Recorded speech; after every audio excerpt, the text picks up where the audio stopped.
let's discuss place values and rounding whole numbers. Define muna natin kung ano yung digit, ano yung number, ano yung place value, and value. Okay, digit. What is a digit? A digit, yun yung part of a number. So, ano ba? 5. 5 is a digit. Andun siya sa number. Ito yung isang buong number, no? 5 is a digit, 3 is a digit, 4 is a digit, 6 is a digit. Ano yung first digit? Dito, 9 is the first digit. Ayan. So, lahat yan, yung 9, 5, 2, 3, 4, 8, 6, lahat yan, puro digits yan. Now, ano yung number? Yung number, yun yung pinagsama-sama mong digits para mag-form ng, yun nga, ng number nga. So, ito, balikan natin yung sinabi ko kanina.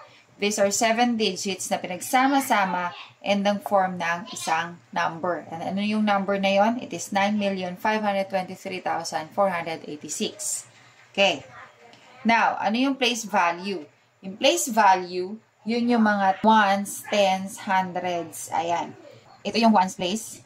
This is the tens place. This is the hundreds place. Thousands. 10,000s. 100,000s. And millions. Millions place. Ayan. So, ito yung mga place value niyan. So, what is the place value of 5 here in this number? The place value of 5 here is 100,000 place. Okay, 100,000. What is the place value of 6? Ones. Ayan. Ano ngayon yung value? Yung value, yung number. Okay? For example, 8. What is the value of 8 in this number? Since nasa tens place siya, ang value of 8 is 80. Yan. And 5, for example, yung 5, since nasa 100,000 place siya, yung value ng 5 is 500,000. Yan. Value of 2, since yung 2 is nasa 10,000 place, therefore, yung value niya is 20,000. At 2 na 10,000 will give you 20,000. Yung 5 na 100,000 will give you 500,000. And 8 na 10, 8 times 10 is 80. Yun.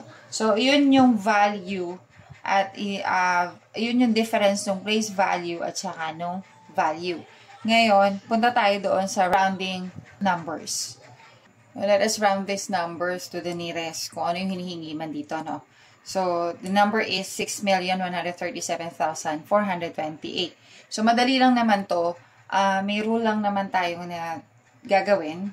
Since alam na ninyo kung ano yung mga place values, so, dun tayo magfo-focus. For example, round to the nearest 100.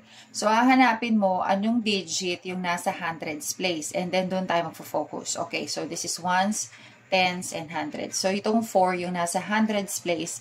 And then, ang titingnan ninyo is yung digit na nasa right side niya. Okay. Ito yung ating hundreds ba? Nasa hundreds place, yung 4. And yung digit na nasa right side niya is 2. Ayan.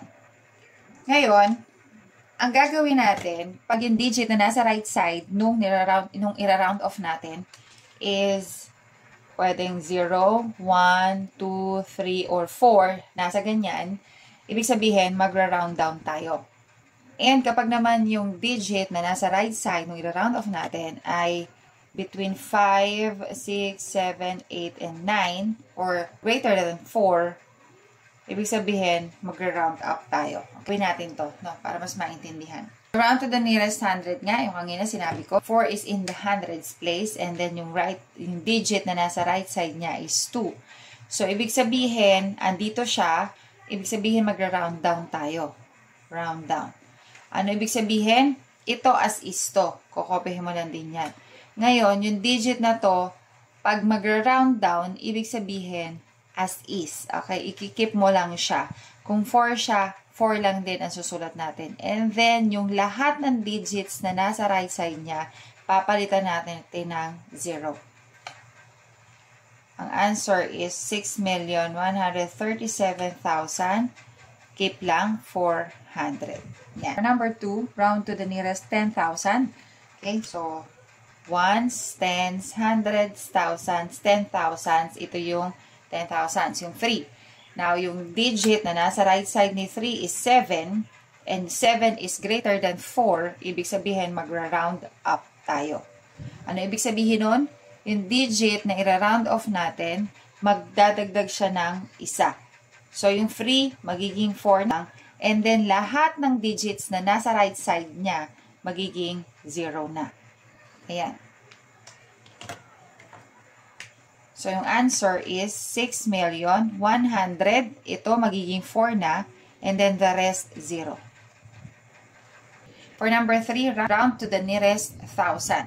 So, on 7, yung nasa thousands place, 7. And yung digit na nasa right side niya is 4. So, ibig sabihin, nandito siya, round down natin. Round down, meaning, stay lang to, keep lang yung 7, and then the rest ay 0 na.